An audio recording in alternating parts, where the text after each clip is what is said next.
On the show today, we have Anna Clare. She's the founder and CEO of Rangeland Living Labs. Yeah.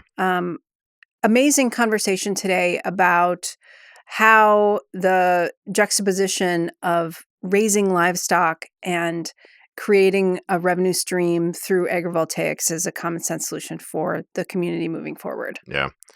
You know, agrivoltaics as a concept and as a term is fairly well understood, I think, at this point within the industry. But what I really appreciated about this conversation is that it took it way bigger than that. Like, it's not just about, adding some crops or some animals and some solar arrays on the same piece of land and saying, okay, great, we're checking the box. It just is like a much bigger idea around how we can combine a lot of different goals and accomplish them all in the same sort of parcel of land. We can help, boost the energy system, as we all know is critically important, and add more clean electrons to the grid. We can help provide services to the land and create this sort of ecological balance that she's so focused on. We can also help ranchers and their needs and meet sort of their economic and social goals. And there's just like a lot of different benefits to these kinds of things. And I'm just really glad that there are people out there like her who are thinking about that and thinking about how we translate all these different communities and perspectives to arrive at something like the project that she's been working on. So not only can folks tune in to learn something about how to, particularly farmers, develop a new revenue stream for their land, but be inspired by this woman who's doing this amazing work all over the country. This is one of our cooler episodes. Thank you so much, Anna, for being here. We're excited to have you not only in town, but to hear about your journey, hear about your organization and what you've been up to. So let's start with you. Let's start with what you've been doing in Washington for the last couple of days. Okay. So I arrived in Washington a day and a half ago, and it's my first time in DC. Oh, wow. Welcome.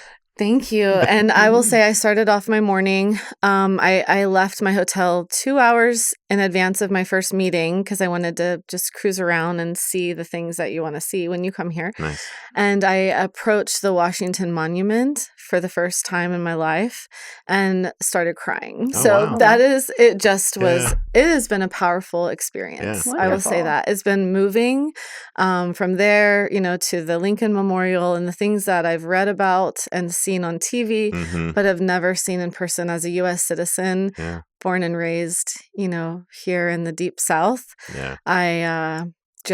It was very powerful to wake up and be here. Yeah. So, and then from there we go onto Capitol Hill, with partners. Straight to work.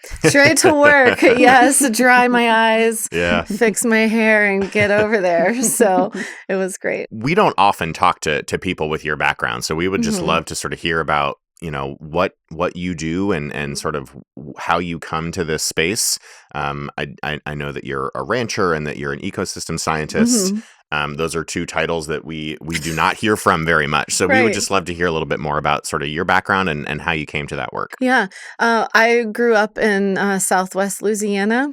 Always was a horse girl, a nature girl, and thought I wanted to be a large animal veterinarian, but I ended up going into the mental health field, actually working in the social sciences and with families and adolescents, and had a big career shift and went back to school. I moved to Colorado right out of high school, and then that was really home base from there, and so that's where I was working. But I decided to do a big career change and go back to school. I was really drawn to working more with the land and with animals, going back to my childhood dreams. It just kept knocking on my door.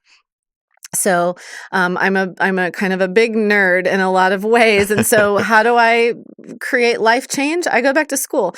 I learn, I go to class. And so I did a master's in animal sciences at Colorado State. I was a very untraditional student, but by this time I was already raising livestock. So by then I was already like a small acreage landowner, wanting to produce my own food, meet beef and lamb and pork specifically. So I had some practice under my belt, but I really wanted to learn the science behind it. And so in that master's program, I realized that I actually love research. I'm a very curious person in general, and I've always been that way. And so I never thought I would pursue being a research scientist, but it found me, and I found it kind of simultaneously. So I went through this master's program in animal sciences, where my research was focused on grazing management, specifically on public lands. And then from there, I moved over to the College of Natural Resources at CSU and did a PhD program in ecosystem science and sustainability, where my research from the animal sciences program kind of expanded with more land, more partnerships to study. And we looked at not just the ecological dynamics of grazing management, but also the social dynamics. And that stuff comes in handy in this industry, in the solar industry, where we have very complex social issues to contend with and work with and find solutions for. I wondered if, because you have defined a lot of your work as working with land stewards and innovators on ecological challenges. Yeah. Can you walk us through what some of those challenges are that you're primarily trying to solve for? Yeah. So agroecology is a term that I like to use. I didn't come up with it, but I really resonate with it. And it's producing or cultivating the land for food, whether it's animals or the land itself for growing. Using practices that are harmonious with ecological health and ecological function. And I think that in somewhere in human past, we did this much better. I think we paid more attention. But with technological innovations and the agricultural revolution, industrial revolution, we started to kind of the pendulum swung into a very laser focused production mindset, where we weren't looking at things holistically anymore. We weren't looking at the whole system and the impact that our actions have more broadly in more of a system sense. We're just looking at yields, whether it's beef, whether it's bushels. How can I make the most money? Yes. And so that has just really turned us into a direction of land stewardship that has been harmful. It's not been good. And now we're in this place of repair. We need to turn back and start to be partners, in partnership with nature, with animals that we raise for food, and not think of it as so extractive. Right. You mentioned the sort of social dynamics of the solar industry and some of these projects, and I would just love to hear sort of with that mindset, that sort of moving away from extraction into sort of a more balanced approach to thinking about the ecological needs of agriculture and raising animals. How does energy play into that? How did you come upon sort of this intersection of agriculture and ecosystem service with energy production and solar? Where did that fit in for you? It came from the company that I've been partnering with for the last almost 4 years now. They really came up with it with one of their grazing partners. So Silicon Ranch is a company that was awarded a grant for a research grant with the U.S. Department of Energy, CETO. And they even went after this grant because they learned in the practice of solar operating that ranchers, there's something there, and and I'm specifically talking about Will Harris of White Oak Pastures in Southwest Georgia. Will Harris and Silicon Ranch leaders started to sit down and understand each other. And maybe some of the first big conversations, you have very strong personalities and objectives and passions. Yeah. And you put those guys all at the same table and it just like sparked like innovation. Mm-hmm. And so with Will's legacy really and Silicon Ranch's innovation, this all came together and they decided to pursue research. I was hired in 2022 onto this research project as the research lead, and have enjoyed every second of it since then. That's fabulous. Yes, and so the social challenge is, to me, this merger of languages. It's like this merger of fields, of industries. Agriculture and energy didn't really ever have to talk to each other before. And now, aside from the sun. Yeah, exactly. Well, and that's exactly what the common ground is. Right. Is that humans have been accessing the like product of the sun's energy since the beginning of time, right? And so this is just another way that we are able to use this free and abundant source of energy and convert it to more, human needs. It's nothing different, right? It's still photons that we're converting to something else, whether it's like a food, fiber, or electricity. Right. So, I think of the work that I do in this intersection, as a rancher and as well as a scientist, as I think of myself as a translator. Like, how do we translate the knowledge and the research, as well as the practice and the animal husbandry, and the livestock management, the grazing management? How do we translate that to the energy industry, who that's not their area? They don't normally have to think about that. Vegetation is a liability. I'm wondering if you can tell us about how to make that real, right? Because there's a lot of farmers all over the country who are looking to boost their revenues. And you've talked about Silicon Ranch. When we focus on agrivoltaics at SIA, have focused so much on sheep agrivoltaics. But what's happening over there is cool because it's focused on cattle. What can you tell us about that interplay and how the agricultural community should be thinking differently about that juxtaposition of their livestock and their power generation? I think this is the new frontier, right? This is co-location of solar and grazing animals is something that is still a new concept, a new thing to imagine in your mind's eye. But I really believe that in a decade from now, we're going to look back and think, like, why didn't we do this before?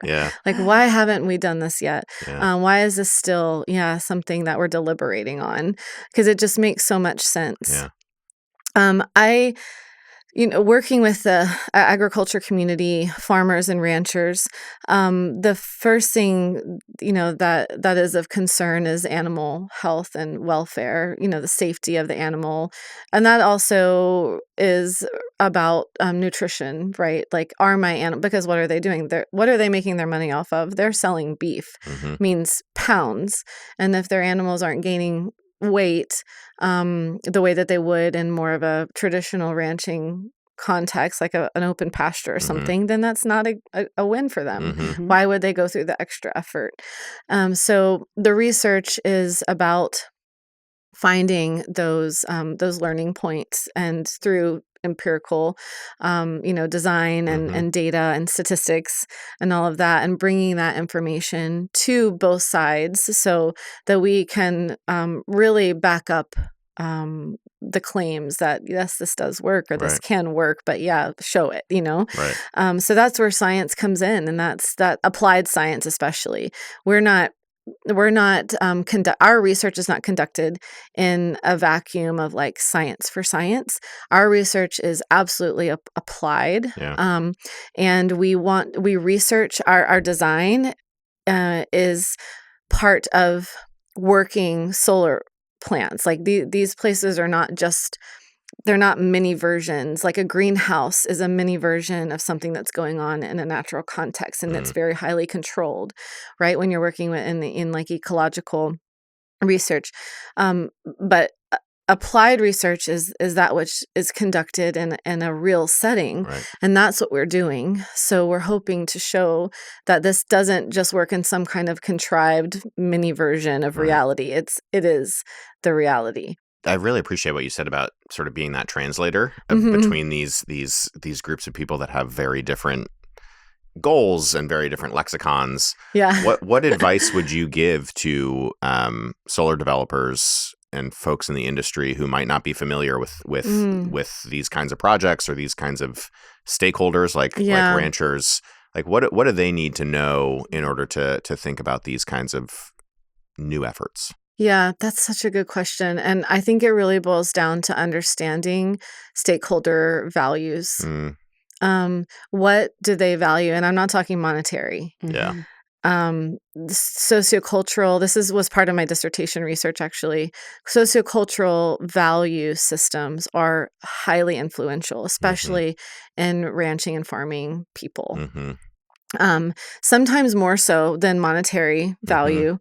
And that's why what's like the adage of, the grandpa lost the farm because because the sociocultural value of being on that land, and having, working with the animals and working with the land, living remotely, those are all things that took kind of precedence over the business, the business aspect. And so maybe the business aspect actually failed because there was less attention to that than to just the focus on the quality of life and the open spaces and, all of those things that are very highly valued in the ranching stakeholders. And there's been research on this too. It's pretty interesting. I wondered about the community engagement element of the work because we see exactly what you're saying pretty clearly. And so what have you seen in your conversations with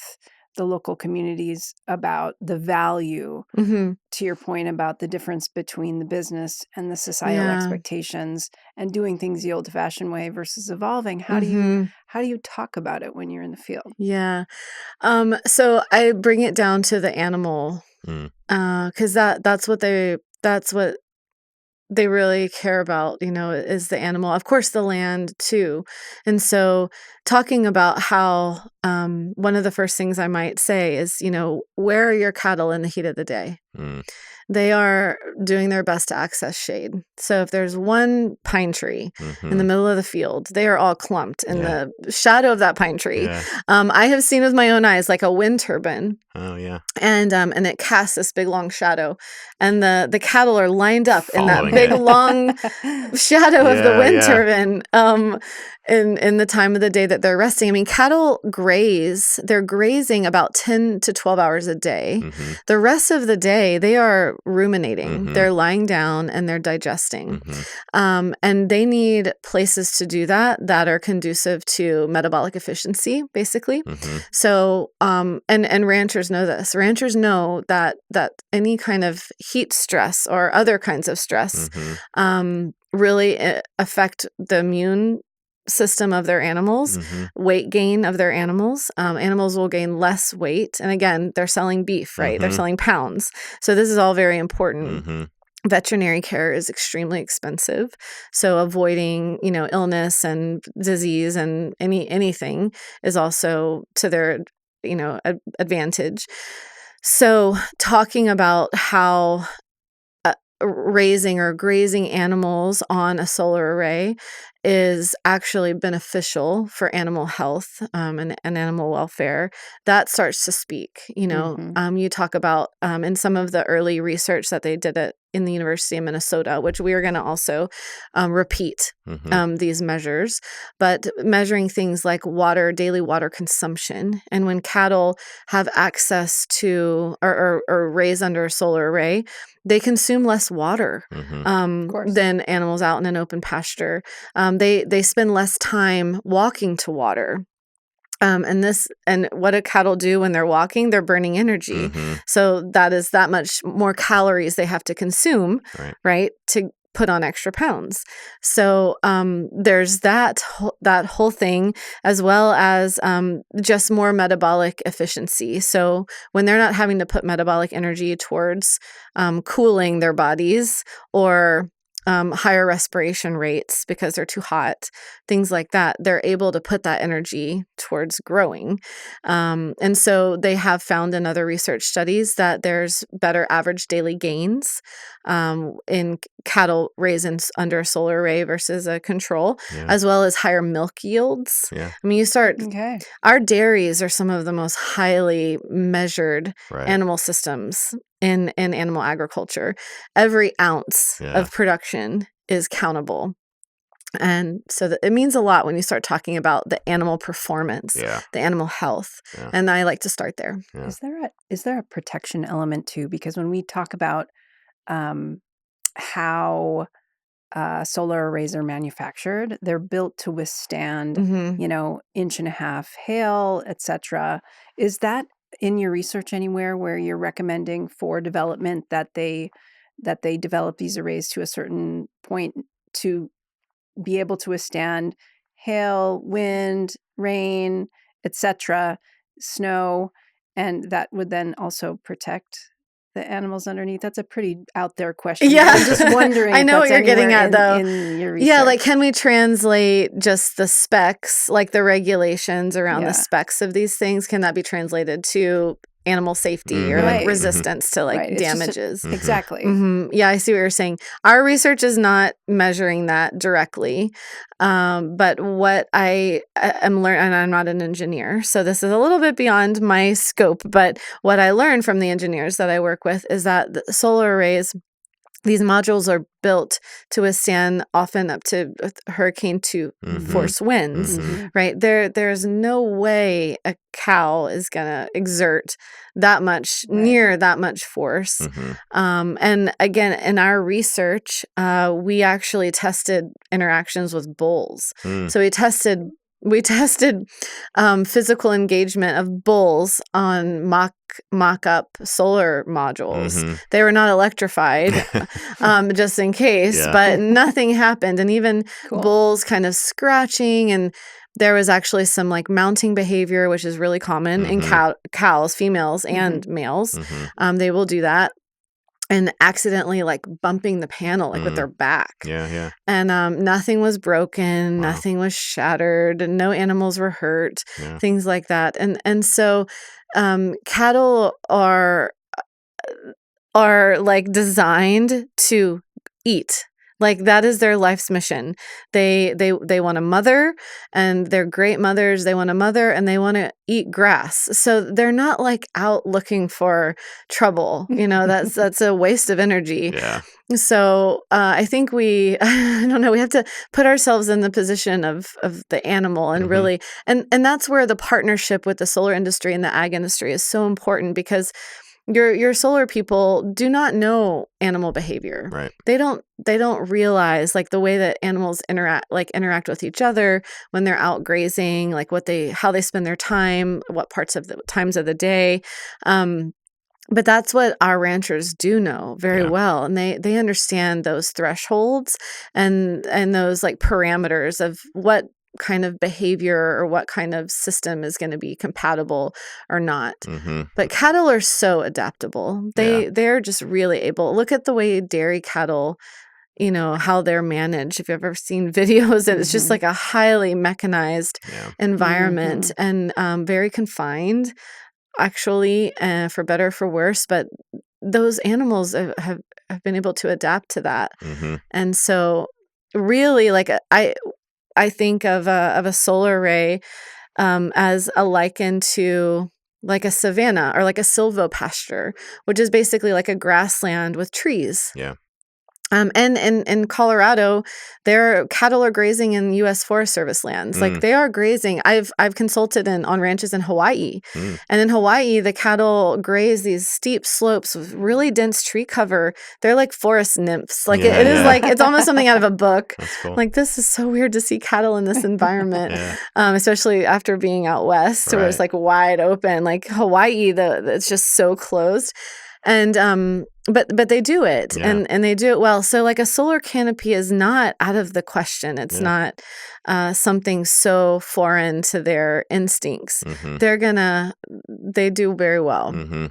Yeah. Well, you started off this conversation talking about how inspired you were coming to DC and seeing all of these sort of monuments and pillars to the American experience. I just have to confess that I'm very inspired that you are doing what you're doing and that there are people out there thinking about this balance of all of these different things, that there is, it seems so straightforward. Like you said, sort of looking back 10 years from now, maybe we'll be wondering why we haven't been doing this all along. Right. That it just seems like there's such a win-win-win-win-win out there of like benefiting the energy system, benefiting the animals themselves, benefiting the ranchers and the sort of agricultural community, benefiting the land and ecosystem health.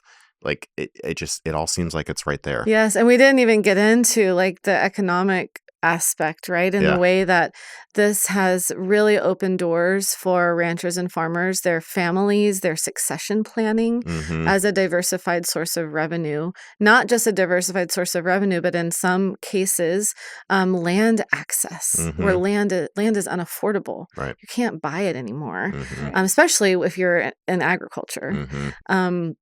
So, solar providing land access, and not just providing the access, but paying for the service of grazing. Right. I mean, that just never existed. Yeah. Normally, in our public lands, for example, or in a grazing lease scenario, a rancher pays the landowner to access their land. So they pay by day, they pay per head or per AUM, which is animal unit month. Like, so there's different ways that they come up with these payment terms. But normally it's the rancher paying. Yeah. In this scenario, in this agrivoltaics model, it flips that on its head. Yeah. So all of a sudden, the rancher's getting paid to graze. Now, there are more responsibilities on a solar site than just putting your animals out to pasture. Yeah. Like, it is a high voltage electrical plant, Right. and there's, things that come along with that. Yeah. But still, it is such a win-win in so many ways. And I've talked to solar grazers, family farms, folks who have created a future for their children, for their own farming business out of this, that literally saved the farm. That's great. I just get the chills. Yeah, absolutely. I think that's a great point to end on. Yeah, I think so too. Thank you so much. And you've got a busy day ahead sharing all these messages with policymakers too, so we don't want to keep you from that. But thank you so much for joining us. You're welcome. Thank you both.